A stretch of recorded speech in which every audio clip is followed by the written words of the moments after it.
TJ Klune.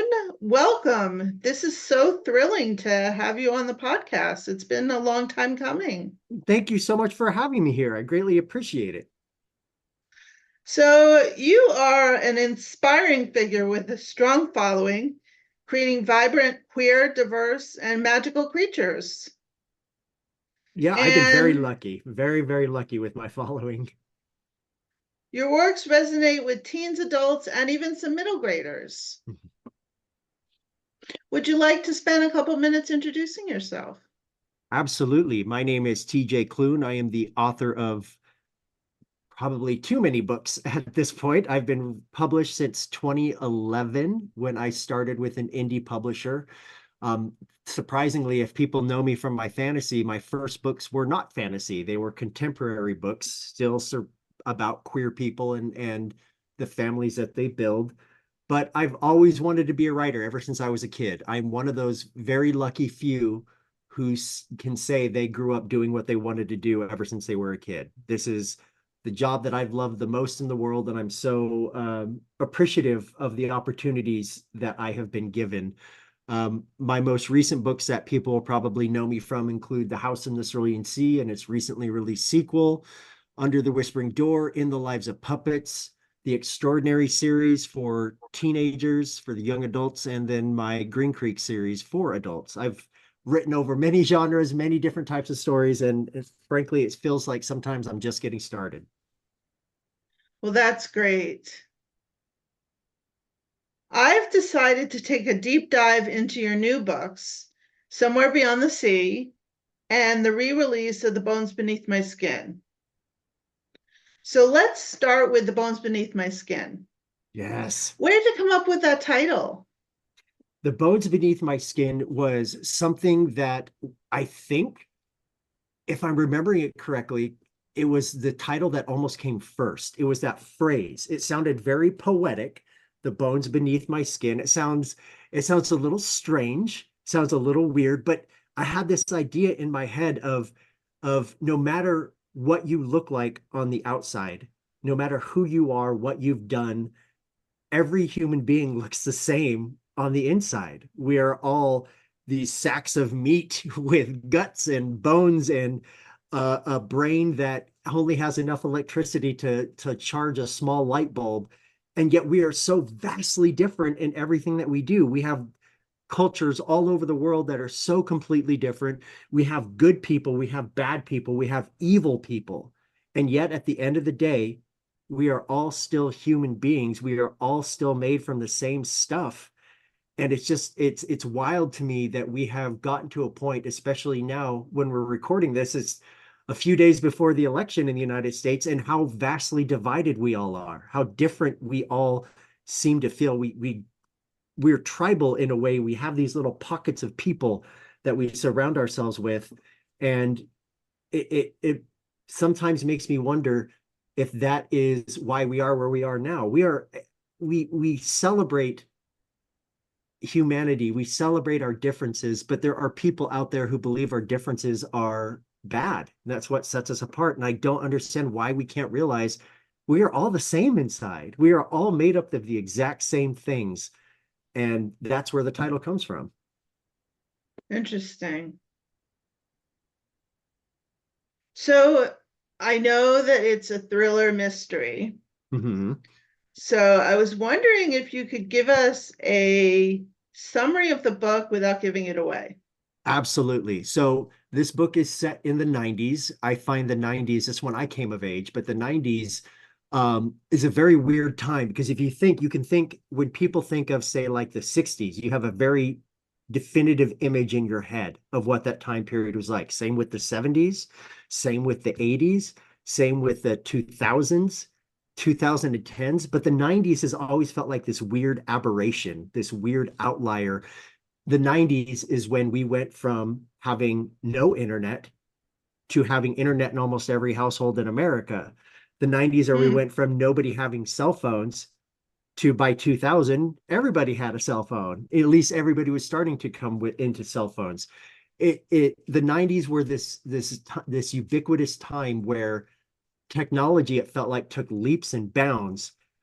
but that also meant that people were conspiracy minded too. And obviously we see that now on a much larger scale.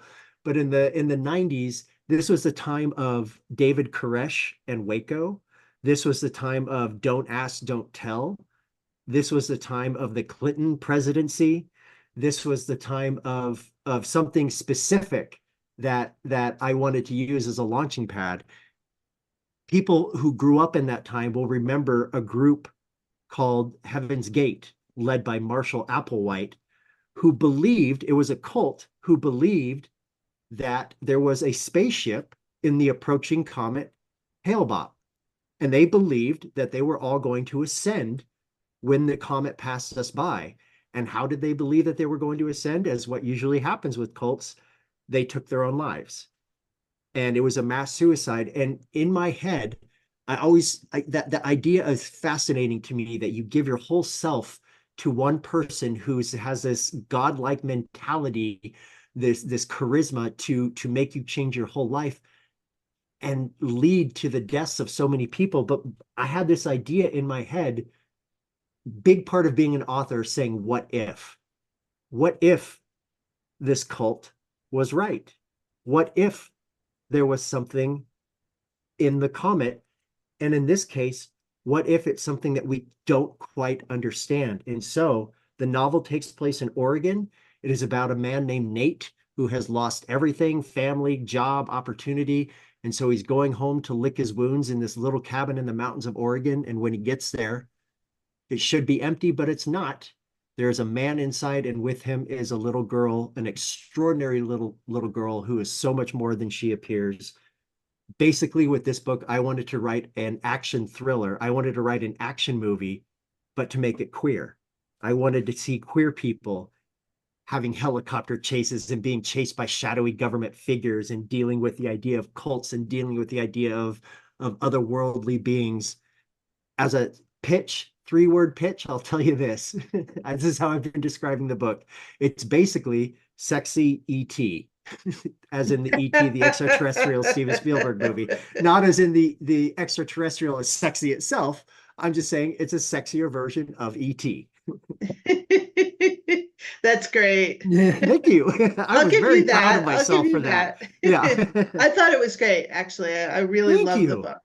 I I do was too. wondering because I usually, as you can tell from you can't really see the titles, but I read a Mhm. lot of middle grade because up until now, that's what I've been focusing on. I'm expanding actually Mhm. to include teens and 20 somethings. We're going to start that at the beginning of the year. Awesome. But so I didn't know how much I would get into this book. Mhm. And it took about a quarter of the way through, and I was totally involved. I was Oh, like, that's oh my goodness, amazing to what's going to hear. happen? I love that. See, I love there is a derogative term about a certain subset of books that I find fascinating. Some of my favorite books in the world are what that term is paperback airport thriller. You know, the kind that you pick up when you go to the airport, and it always has a certain type of cover, and they're usually written by women who write the books, but I devour them. I love them because my brain doesn't work in a mystery kind of sense. You know how there's authors out there who can write really wonderful mysteries that make your brain twist and turn, and when you get to the destination, you're like, oh, so that's how it all comes together. My brain doesn't work like that, but I wanted to try that with this book, to write a sort of mystery to go along with it, because I'm just absolutely fascinated by the authors who can write mysteries like that. Well, you were very successful. Thank you. I appreciate that. So the book had a lot of darkness, love, as you said, and Mhm. humor. Can you talk about what inspired you to have this mix of sort of emotions and techniques? I think that for me, comedy comes easy. Comedy has always been easy for me to write. And whether or not you find that comedy humorous is another story, because humor is subjective.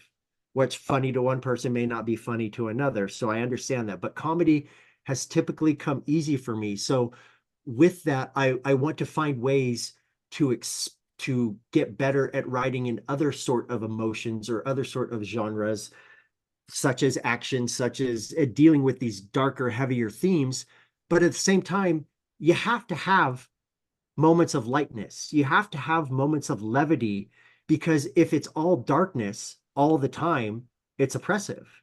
And or that could be a turnoff for a reader. Now, I have to be honest, my favorite genre is horror. I read horror like so much, which is surprising for a lot of people when they read after they read my books. But in horror, the darker the better for me. I love horror. And if the ending is everybody gets eaten by the ghost, I'm like, hooray! I love that. But when my works with the people who read my books and how I want to write, I can have moments of darkness. Yes, but they have to be met with levity. They have to be met with lightness. So my readers in my stories can feel like, okay, this is sad, this is upsetting, this is scary, but then they're laughing a page later. It gives the mind just as little twists and turns to show a full range of emotions. If you're laughing even when a thrilling moment is happening, that means you're having fun. Interesting. That's interesting. My last interview, who does doggy and kitty cartoons, Uh-huh. is really into horror too. Yeah. It's the people who write the right happy things typically have an undercurrent of darkness in them that they have to let out somewhere. So yes, I completely agree. So you created many lovable characters in all your books. Thank you. What led to the character of Art, and who did she represent? So it's funny. I this book is a re-release, as you said before. The Bones Beneath My Skin was originally self-published in 2018, I believe. And that was a very weird time. I was in transition. I had just signed with Macmillan and Tor for The House in the Cerulean Sea. And I was with an independent publisher that had published all my books before that. But unfortunately, that independent publisher ended up imploding. So right when The Bones Beneath My Skin was coming out, I had to self-publish all my old books at the same time. So I had to put all of this together. So when I finished writing The Bones Beneath My Skin, I immediately went into The House in the Cerulean Sea to write. So if you've read The Bones Beneath My Skin and you've read The House in the Cerulean Sea, you will see probably that Art, the character of Art, this little girl, is almost a precursor to the kids that show up in The House in the Cerulean Sea. She's a little Oh, bit more interesting. she's a little bit more precocious, but that's because she is not what she appears. But the character of Art was always going to be the heart and soul of this book. I knew if this book was going to be based around three characters, and these three characters are pretty much who we'll be spending the most time with. Obviously, we meet other characters along the way, but these three are central and almost on every single page. I knew Nate, I knew Alex, but I also knew that Art was the linchpin in this story, because without her being how she is throughout the novel, curious, introspective, funny, scared, angry, all these little things, I don't know that the book could have worked. I needed a character like Art to hold everything together. I adore her. I adore her to pieces, which is why I'm so excited for readers. If you read The House in the Cerulean Sea and wanted to try something a little different from me, you're going to see shades of the kids in Artemis Darth Vader. Yeah, interesting. So the relationship between Alex and Nate, which I loved, Mm-hmm. was tense and tender. I would say. I would I say that would you too. had the tension Mm-hmm. to, I mean, perfect. And you also had the tenderness. Can you talk about whether or not that was someone in your own life, or someone that you just like writing about? I liked the tenseness with them. Obviously comes from the fact that their Art and Nate, or Art and Alex, aren't supposed to be where they are. And so when you go to a house and you find strangers in your house who appear to be on the run, you would probably have the same kind of tenseness with them. But with this, I wanted that push and pull, because I knew Alex's story. We don't get to hear Alex's story until partway through the book. I mean, I would say almost three-quarters of the way through the book, how Yeah. he got to where he was. But I knew that protectiveness was necessary. I knew his relationship with art, what had led them to the point where we first meet them. So I wanted to make sure that I was staying true to that. But I also wanted to explore the idea of trauma bonding. Is this relationship that they find themselves in through the course of the book, it could be honestly based around trauma. They are in very traumatic circumstances where very scary things are happening around them. Can a relationship endure, survive, begin when it's based around trauma, when it's based around something scary happening? Because when you stop the trauma, when the scariness stops and you are left with just your thoughts and you're quiet and alone, would you still find this person to be the one you want to be with? And that's what I wanted to explore with that. That's why that tension is there. That's why that push and pull is there. But I also wanted to give them the foundation so that if and when they do decide to be together and continue on, that the foundation is there for that to actually happen and not collapse, like sometimes can happen with trauma bonding. Interesting. That's great. So conspiracy theories. That was super interesting. Yeah, so look, I am fully rational and enough to know that most conspiracy theories are BS. But let's say this, if there was one conspiracy theory I wish was true, I absolutely would love it if were true, is if say that climate change was a hoax. You know how awesome that would be if climate change was a hoax and we'd all be okay? That's a great conspiracy to believe in. Let's all believe in that. Let's try to believe that. No, conspiracies, the 90s were a very, very strange time, as I said before. Think of it this way. The 90s, we got the introduction of the X-Files, which was essentially the defining television show of the 90s because it felt like the 90s. There was this government conspiracy, all this stuff. You don't trust the government. They're out to get you. They're all doing that. I love the idea. We know for a fact there's people operating within the government who do so in secrecy and do so in shadows and do so in trading conspiracies. And it's one of those things that the less you know about the real world, the entirety of the real world, the better off you'll be, I guess. All right, let's move to the house by the Cerulean Sea and somewhere beyond the sea. Okay. I was going to summarize it, but you know what? I'm going to let you summarize The it. House in the Cerulean Sea is my 2020 novel that it follows a sort of social worker of sorts for what is called the Department in Charge of Magical Youth. In this world, magical children and magical peoples are ostracized. They are demeaned, they are feared, and there's a bunch of laws and regulations meant to control them. Linus Baker, the main character, is a 40-year-old man who works for the department. He's basically a cog in a machine. He's a middle manager, a bureaucrat who is very good at what he does. He has empathy, he has kindness, but at the same time, he's a cog in that machine. As such, that makes him the perfect candidate for a top secret mission. He is called before his superiors and is told of an island where six magical children reside who are some of, quote unquote, some of the most dangerous children in the world has ever known. And he finds out that one of them, one of the children, happens to be the 6-year-old version of the Antichrist. And so what his job is to do is to go to this island and investigate to see if they are preparing for the end of the world, if they're going to lead to the end of the world.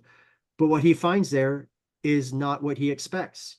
He lived in a world without color. In the city that he lives, it's always raining and gray. And it's not until he gets to this island that he begins to see color for the first time.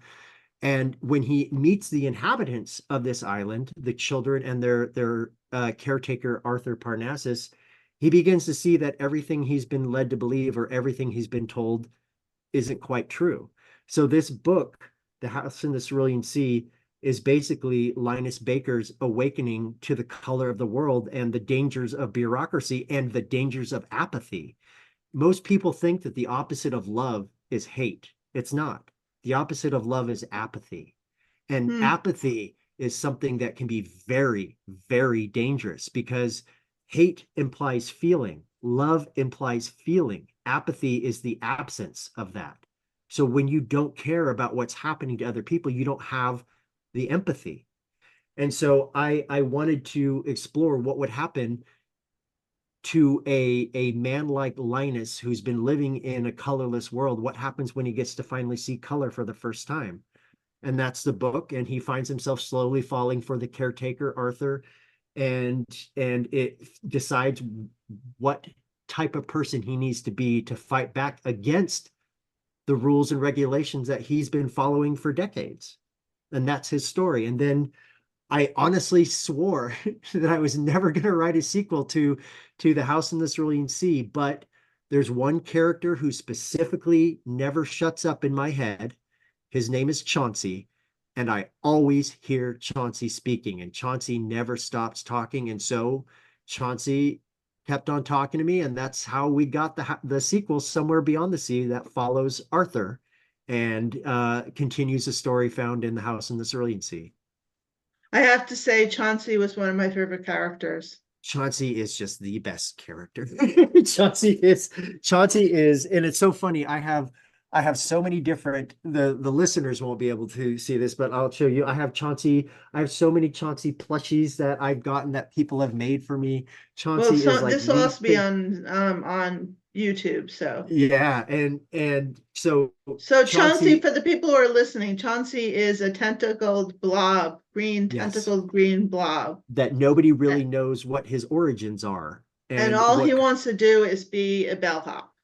that's all he wants to do. And the reason for that is, do you remember being a kid and finding the one thing that became your entire personality for however long that you became interested in? For me, when I was a kid, it was archaeology. After I saw Indiana Jones and the Temple of Doom for the first time, I wanted Indiana Jones to be my boyfriend, but I also really liked archaeology, the idea of exploring and finding old mysteries and things like that. Granted, I didn't know that archaeology wasn't quite like what Dr. Jones does, but that I wanted that same kind of drive and insistence that is found in kids where they make one thing their entire personality. For Chauncey, that's him wanting to become a bellhop. And it was, and the other of my favorite characters was the gnome, the garden gnome. Talia, yes. Talia, Talia there's was Talia, the adorable. garden gnome. We have Fee, who's a forest sprite. We have Sal, who is a shifter, but he is a were Pomeranian. You have Theodore, who's a wyvern, and then you have Lucy, who is the Antichrist. And what I love, this is me talking about my own characters in my own book. What I love about these characters is how distinct they are, how different they feel, how you can tell it's Chauncey talking, or it's Talia talking, or it's Lucy threatening the world and everything like that. I just love how the kids feel like individuals. Which was the one that brought you the most delight in creating? You might think I would say Chauncey just because he's my favorite, but I'm gonna go a different direction. I'm gonna fudge it a little. I'm gonna pick two. Those two are Fee and Sal. And the reason for that is because in The House in the Cerulean Sea, unless I wanted the book to be 600 pages long, they didn't get as much page time as, say, some of the other kids did. I wanted to correct that in the sequel. So in the sequel, Somewhere Beyond the Sea, we get to see this growth from Fee and Sal that to me is just extraordinary, especially Sal. I love his character arc in Somewhere Beyond the Sea, the sequel, because he's the oldest of the group. He's been through a lot of trauma. And in the first book, he's very quiet. He's very unsure. He's very shy. He doesn't know what Linus wants. He doesn't know if this home that he's found where he gets to be himself is going to be temporary. And in the sequel, we get to see a young man finding his voice and speaking up and using the tools that have been given to him, not only to speak up for his brothers and his sisters and for himself, but also to speak up against maybe something he disagrees with in his dad's, in Arthur and Linus. We get to see Sal voicing opposition to some things that he doesn't agree with, which you wouldn't have seen him do in the first book. And I'm so, I know he's not real, but he is so real to me, Sal. And I adore that character so much. And to see his growth from the first to the second book has just been a wonderful thing to be able to be part of. That's, I think that's what I liked the most about the books, was you really lived with the characters. Yeah. You felt them, you were emotional when they got emotional. It was a very, very emotional. I actually read them and listened to them. So you know Daniel Henning's narration of them too, then. Yes. Well, the thing is, well, it was interesting that he was able to capture all of the different voices. Oh yes, I he thought is that was pretty remarkable. amazing. Yeah, he's remarkable. But it was hard for me when I was listening, when I was just listening to it, to follow all of the characters at Mm-hmm. first. And then when I went back and read it, I was able to follow along with the narration, and doing both at the same time gave me the full experience, I Yeah. found. I mentioned earlier how I always hear Chauncey in my head.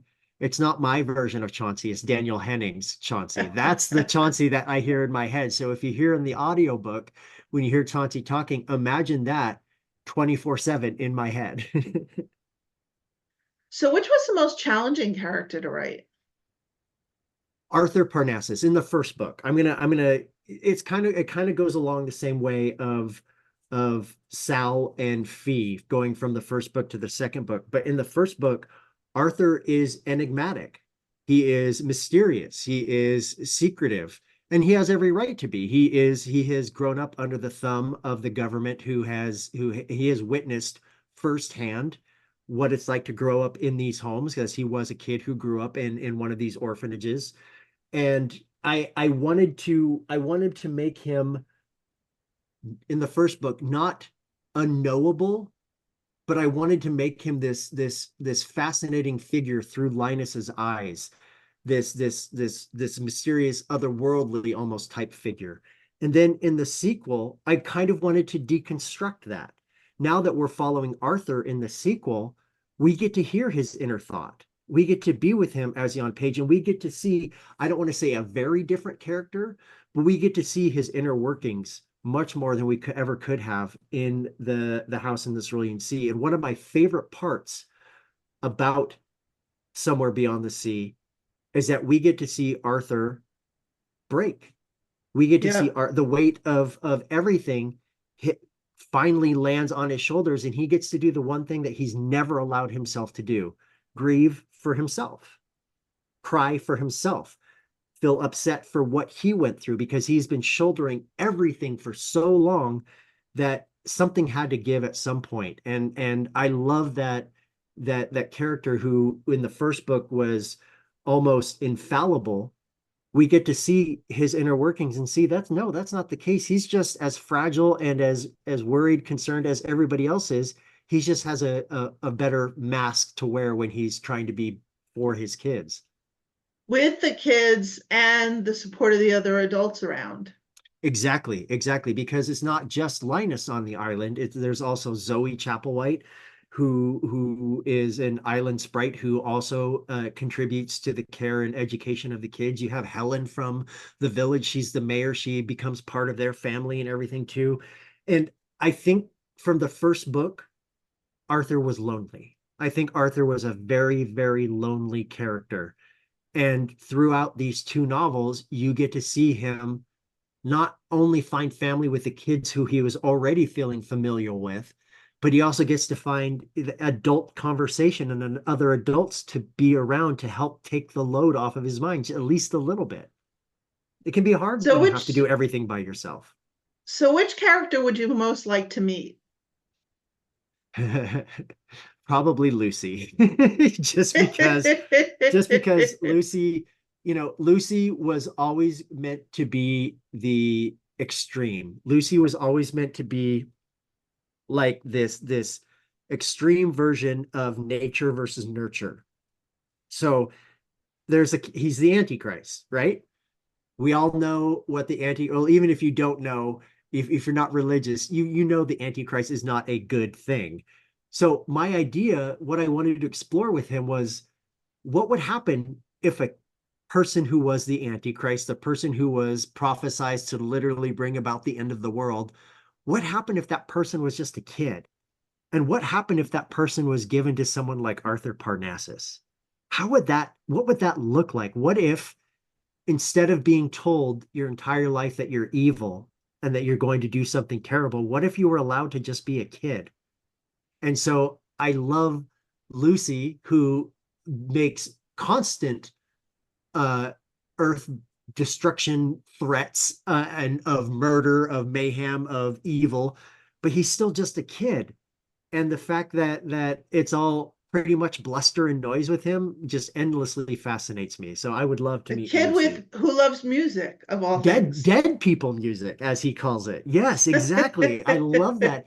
See, what happens if you're told to be, you're going to be this one thing, but what happens if you're given the opportunity to be anything else?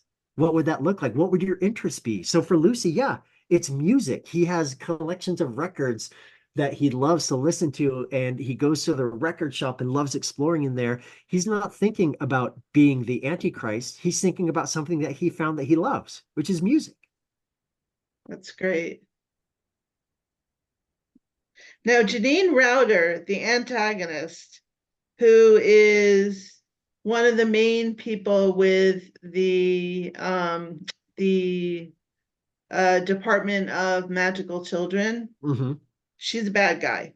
Yes, She sends Mew to execute her plans. correct. Do you think this reflects the real life issues of book banning and educational interference? Absolutely. So I'm going to go one step further and I'm going to say something that might upset a few of your readers, but frankly, it needs to be said, or your few of your listeners.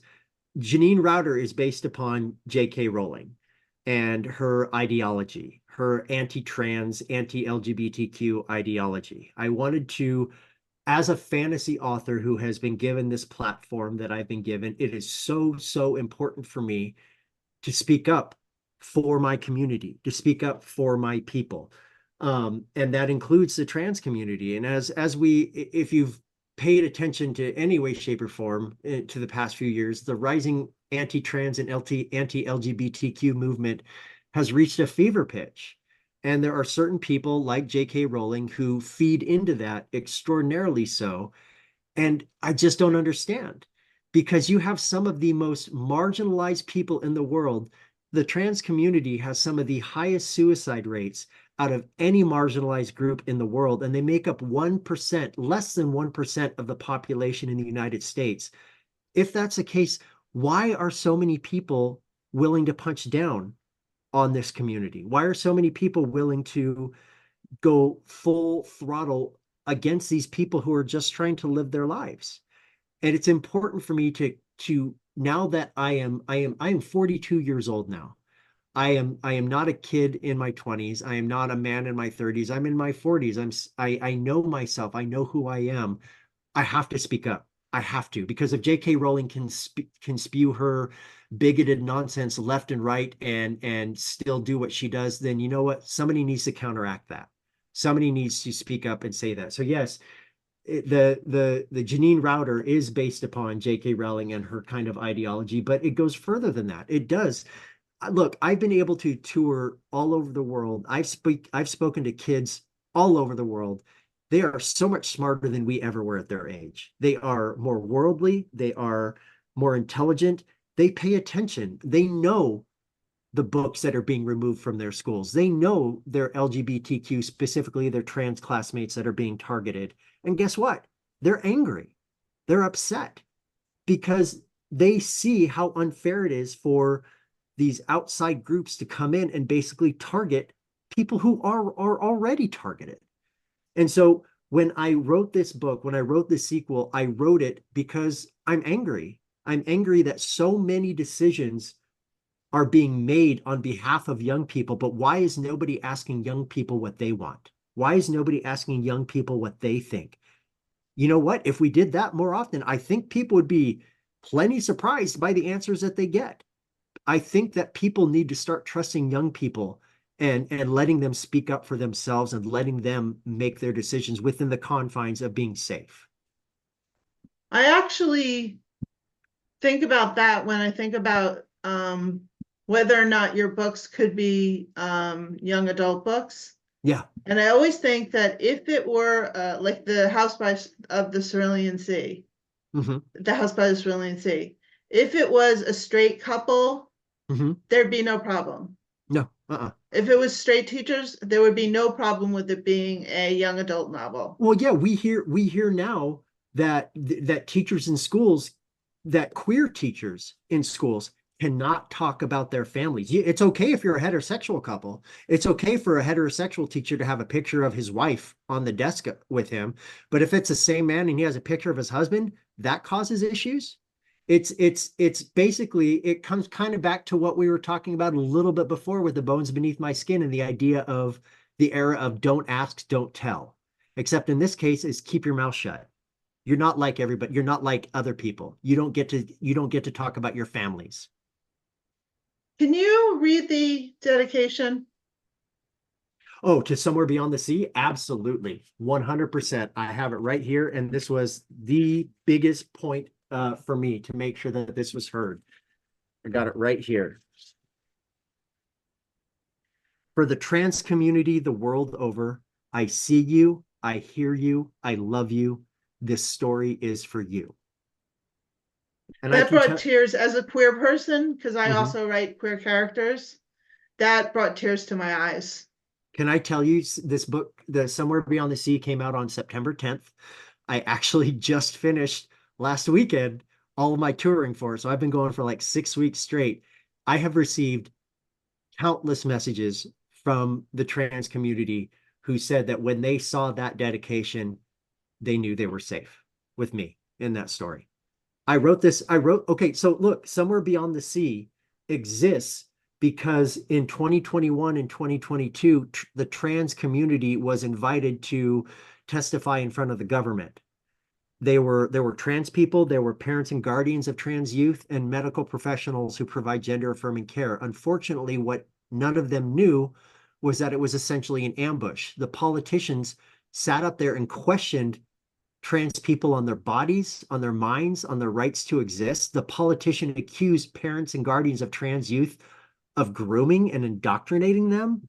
These are politicians who are supposed to represent us. We are their constituents. We put them in office. And this is how they respond. It was one of the most horrific things that I've ever witnessed. And I actually was able to speak to some of the people involved in testifying. And I asked them all different questions, but there was one question that I kept uniform throughout. I asked, if you knew the reception this was going to get, if you knew what was going to happen, would you do it all over again? Every single one of them said yes. Why? Oh, Because they got to interesting. speak their truth. They got to speak their truth in front of the United States government, the hallowed halls in Washington, D.C.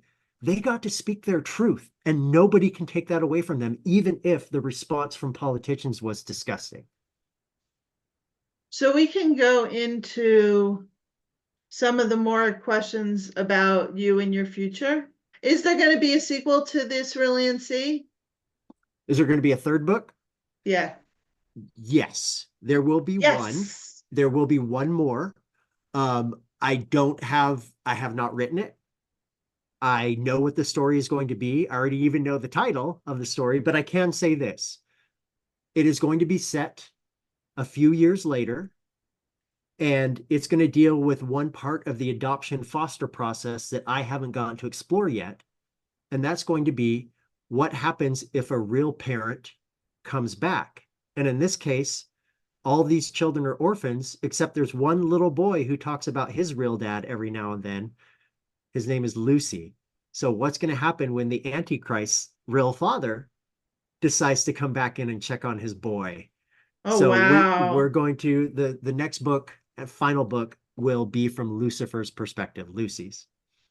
Interesting. Yes, I have one more story that I want to tell, and it's going to be bananas. I'm so excited for it. What else is on your front burner? So we have The Bones Beneath My Skin, which comes out next February.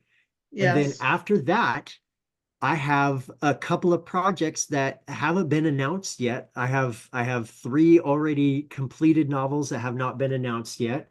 I'll give a couple of hints about them. One, it's going to be my first non-human main character. I wrote a book from the perspective of a dog, Oh, and cool. that book, and I can promise you one thing right up front right now. The book starts with the line, a promise, the dog does not die in this.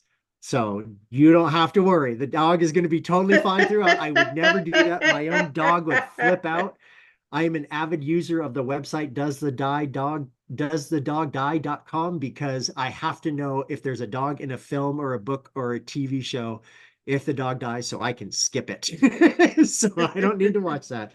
After that is a shorter novel coming from me about so when we were editing Somewhere Beyond the Sea, me and my editor were having this conversation. There's a line in Somewhere Beyond the Sea that comes from Lucy, where Lucy is talking to someone and he's talking about black holes. He's talking about how you can't see black holes with the naked eye.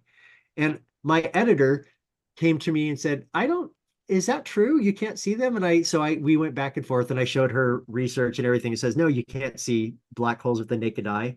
She came back to me with something funny or something interesting. She goes, while looking this up too, did you know that there's a 1 in a trillion chance that a wandering black hole would find its way to our galaxy and end everything? And in my mind, I went, so you mean there's a chance? So I wrote a book. I wrote a book about That's an great. I wrote a book about an elderly queer couple who are in their 70s, who once they hear that the world is going to end, get in their Winnebago and drive from Maine to Washington to fulfill a promise to someone that they lost. And the book is about their journey and the people they meet along the way as the world is about to end. Cool. And the Yeah, I'm very third? excited. I'm very excited about that book. And the third? Third, I can't talk about. I always get that. I'll have to bring you back on when we Yeah, see you what. will. Absolutely. Trust me, I'm going to be writing books for the rest of my life. So don't worry about that. That's great. Okay. What message would you like to share to the queer community? So look, I'm tired. I know you're tired. I know queer people are very tired. I know that as we're recording this, as I mentioned earlier, the next presidential election in the United States, the biggest election of they're saying of our lifetimes, is only a few days away. And I know things are hard. But here's the thing. The best revenge queer people can have is to live happy and to live successfully. The best revenge we can get against the people who want to do us harm is to live for ourselves. Don't, I know it's hard to, when you turn on the news and all you see is bad things happening. And I know it's hard to be on like social media and scroll and see all these people talking really bad shit about who you are and what you're doing. But at the end of the day, as Arthur says, hate is loud, but we are so much louder. We are so much louder than they'll ever be. And trust me, all those bigoted people, all those people who are screaming for our heads, all of those people who are calling us groomers, indoctrinators, and pedophiles, here's the thing about them. They're wrong.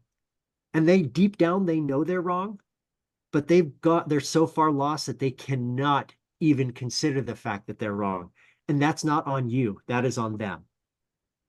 Live happy, live successfully. Queer people deserve that, and that is the best revenge you can get. I always say that the best revenge is success. Yeah. And when I was in my graduate program 20 years ago at Berkeley, I Mm-hmm. was doing a project on lesbian substance abuse. Mm-hmm.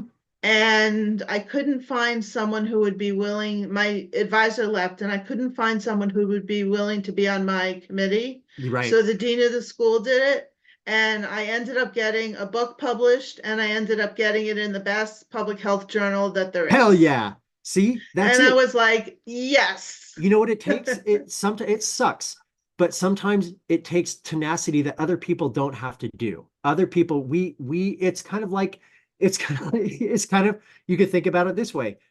Women don't get paid anywhere near the amount that men do for doing the same job. Black people have to work twice as hard just to get even a sliver of the recognition that white people get in profession.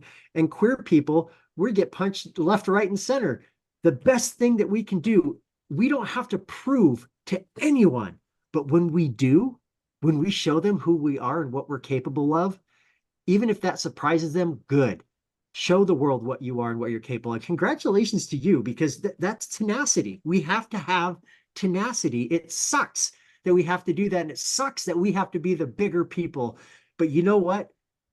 Bigger people like that, the people who strive to make the world better, we tend to live a little bit longer. So, Well, I have two moms in my coming up. I'm working on a middle grade novel, and I have two moms in the story. And my mom was like, well, if you put two moms in, you're closing it off to a whole bunch of people. And I was like, yeah, and I'm normalizing it. I'm absolutely.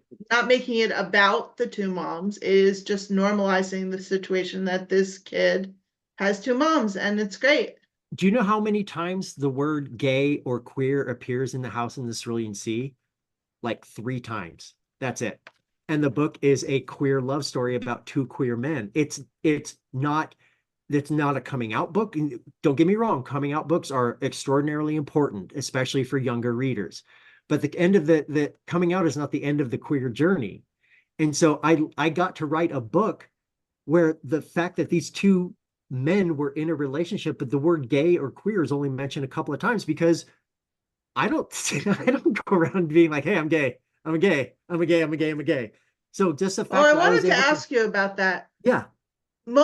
In most relationships, there's some sort of tension or a breakup or something. Mm-hmm. And with Linus and Arthur, you didn't have that. Did you do that on purpose? Oh, absolutely. I hate third act breakups, man. I hate that. I don't do that. I mean, you can argue there's a little bit of that in the first book in House in the Cerulean Sea, where Linus goes back to confront the government, whatnot. But man, don't create drama where it doesn't need to be. Don't do that kind of thing. Look, romance novels, some people would lump that into the same category of what I said about paperback airport thrillers, that it's a derogatory thing. I'm not. Romance is the highest selling genre of every single year. It's absolutely what it is. But I don't need that third act breakup. Show me how these people are continuing to grow together. Show me how they fight. Yeah. Show me how they argue, how they butt heads. But don't be like, oh no, now I'm not good enough for you. Goodbye. And it's drama that doesn't need to be there. We don't act like that as adults. Come on. Well, most of us don't. So come on. Okay, we're getting there. I'm almost done. You're okay. Keep going. What advice do you have for fellow queer authors? Write what you want to write. Don't write to chase trends. Please don't write to chase trends. Right now, the trend is romantasy. 2 years ago, 3 years ago, the trend was cozy fantasy. Don't write to chase trends, because by the time your book comes out following that trend will have already moved on to something else. However, if your story is cozy, or if your story is romantasy, or your story is some other trend that is occurring, and that's the story you want to write that damn story. Write it as best as you possibly can, because that's the story you want to write. Don't write to chase trends. Write what you want to write. And please, please, please read as much as you write. I have unfortunately come into contact with quite a few authors lately who say they don't have time to read.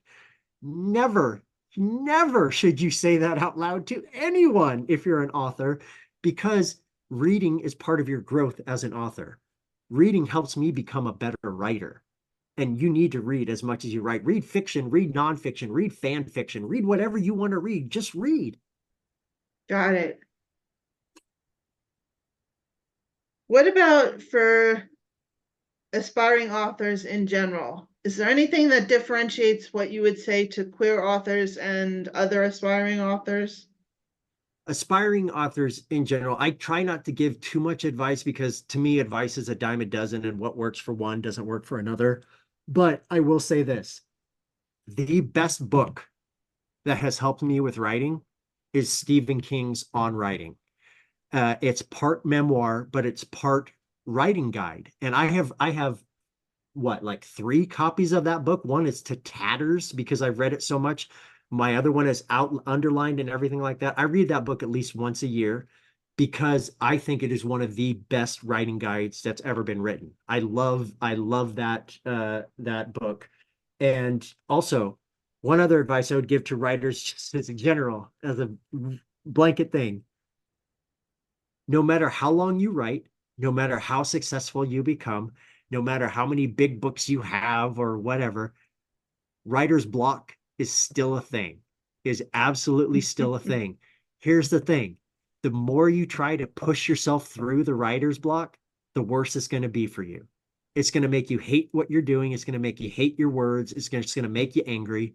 If you come to a block at some point where you just can't figure out where to go next, it's going to sound trivial, but I swear to God, I stand by this. Take a break, get up, walk away. Sometimes it's maybe you need 10 minutes. Sometimes maybe you need an hour. Sometimes you might need a full week. But trust me, if you give yourself some space and come back, chances are you're going to see where you went wrong and maybe what you need to fix. For example, one time I wrote a book or was trying to write a book, got stuck, decided, hey, I'm going to give myself a break from this so I can figure out where I went wrong. My break turned into me writing an entire other novel. And then I came back to that first novel and immediately knew where I went wrong and was able to fix it and finish it. You just got to give yourself grace. You got to give yourself kindness and you got to give yourself patience. Don't push yourself too hard. Got it. So what's on your professional bucket list? Um, to have Stephen King know that I exist. He like many people of the 70s and 80s and 90s who came of age, I read Stephen King at far too young of an age. Me And too. yeah, my first book was The Stand, the complete and uncut edition at age 11. I didn't understand any of it, but I was enthralled. The fact that Stephen King still puts out 1 or 2 books a year and he's in his Red 70s, room, right? red Exactly, room. exactly. All of that. I I had 2 professional bucket list items. One was to get a blurb from Stephen King, and the other was to get a blurb from an author called Chuck Tingle, who is one of my favorite people in the entire world. And Chuck Tingle read In the Lives of Puppets and blurbed it. So I was like, okay, that one's down. Now I just got to get to Mr. King. So that is my professional bucket list is to have Stephen King go, TJ Klune, never heard of him. And I'll be like, yeah, he said my name. What about your personal bucket list? My personal bucket list. Well, I just recently, last year, actually almost 1 year ago, I moved to the mountains of Washington State. I live in a cabin in the woods on 10 acres. And my personal bucket list right now is to finish an outside project that I've had going on for 3 months that I need to finish before I get 10 feet of snow on my house. So I'm just trying to convince myself to go outside and finish this project, and I will get it done. That is my personal bucket list thing. It's building stairs down the side of a mountain, and I've halfway, and I just need to do the rest before it starts snowing again. I believe in you. I do too. That's great. Is there anything we missed? No, the last thing I will say is again, queer people, you rock. Trans people, you are the best. I've got your back, man. I got your back. If you need to go to war, let me know. I will go to war with you. I will go to war for you because it's high tide that we turn around and start fighting back with this. I got you. I got you, my community. You know, you know how important that is to say and to hear. If somebody I had said don't that to know if me when you I was a realize kid, how important it is for people. Like I'm just starting up. I would say over the next 4 months, I'm pretty much booked out till May, and over the mhm, next 4 or 5 months, I have God 5 queer people coming on, mhm, and it- hearing people talk to people like my mother who need to hear that it's normal. It's mhm, not, and hearing people who are successful and don't shy away from having queer characters and don't shy away from dedicating their book to the transgender community. Hmm. It's so important. And it's so, and I was reading the questions to a friend of mine this morning, and she was like, but I want to feel like I'm included also. I'm like, yeah, but it also has to be so important for the queer community to hear it. Yeah, no, that's exactly right. Because, yes, my messages aren't for everyone. My books are for everyone who wants to read them. You can pick up my book and I'll happy, gay, straight, whatever. I would love you for having my book in your hands. It's totally great. But I write with my community in mind. I write with my people in mind because when I was a kid, I never got to see books with myself in them. And if my people were in books, they were either the over the top offensive stereotype, or they were there to teach the straight characters a very valuable lesson by getting sick or getting killed or getting hurt. Why can't queer people be in stories where they get to go on adventures and be happy? Why can't queer people be the villains of a story? Why can't queer people do this and this and this? They can, and we will, and I will contribute to that because I know that there's kids out there who still feel like they don't get to see themselves in books. And if I can get one of my books into the hands of one of those kids, I can't imagine how that would have been like for me. If I was 13 years old and somebody handed me a book like The House in the Cerulean Sea, I would have thought I was capable of anything. Oh, And I that's would what I have hope thought, I mean, people get away from my when I books. came out, I just thought kissing boys was yucky. Yeah. Oh, And when I was 10 years old, all of my friends were talking about girls, and I was like, yeah, I don't want to I do was just that. I like, knew. ew, I Yeah. would kiss a boy and I'd be like, ew, that's yucky. And And if I it's had so had a book mhm. about lesbians Oh God, yes. and a romance between young lesbians as a kid, that would have just helped with so much confusion and pain. Yeah. And it would have showed you that A, these types of stories exist, and B, that there's people like you. There's people like you writing them. There's people like you who are living, existing. That's what I want when I especially when I go to see young people. I want them to hear the word queer from me because I sometimes wonder if I'm the first real live queer person they've seen in the wild. And I want to make sure that they know I survived. I went through hell, but I survived. And I'm here and I want to make the next generation's lives as easier as I can. And I know that that's not always going to be the case. There's people who live in rural areas right now who are going through the same shit that I did when I was a kid. But if I can get a book into their hands that gives them at least a very, very slim moment of respite, a moment where they don't have to think about the crap in the world, then that's what I did. That's what I do. And that's what I write for. On the ballot right now, and California Hmm. has equal marriage law, having in the Constitution to include gay marriage To as. enshrine it. And Yeah. I was sitting there, I'm like, I didn't know that it wasn't in the California Constitution. So Did if the you, federal courts overturned the Obergefell? gay Yeah. marriage, then California would not have gay marriage legal. So for any younger listeners or younger people watching, the right for same sex marriage has only existed for 9 years. That happened in 2015. There are young queer people now who have only known same sex marriage as being legalized. But many of us can remember a time when no, it wasn't. It wasn't legalized across the country. It was legalized in pockets in certain states, kind of like how we see abortion rights going right now. But if you think that they won't overturn the right to same-sex marriage, you probably thought that they wouldn't overturn Roe versus Wade. Yeah. See, that's what so many. Yes, we talked about how there's 1% of the population is trans or has transgender issues going on, but there are queer people or who are in same-sex relationships who have not been able to have the longevity that of being married that other couples get to have, that they take their rights for granted. So when I hear one of my favorite stories that I've ever heard, I was on tour and I had an older queer couple come up to me. They were probably in their 80s. They had been together for like 50 years. 50 years, and they've only been legally married for 9. That is crazy to me because that wasn't allowed. They were not able to get legally married until 2015, but they've been together for 50 years. 50 years, and you're telling me that that is not recognized, that was not recognized for most of that as being a loving, happy marriage? That's, ugh.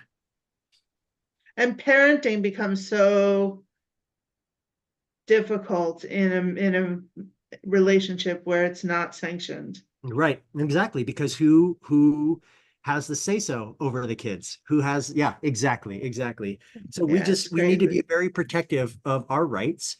We have to be protective of our rights because we don't know if they could be taken away. Yeah. And we have to be protective over book banning, and we have to be protective over what's allowed in the schools.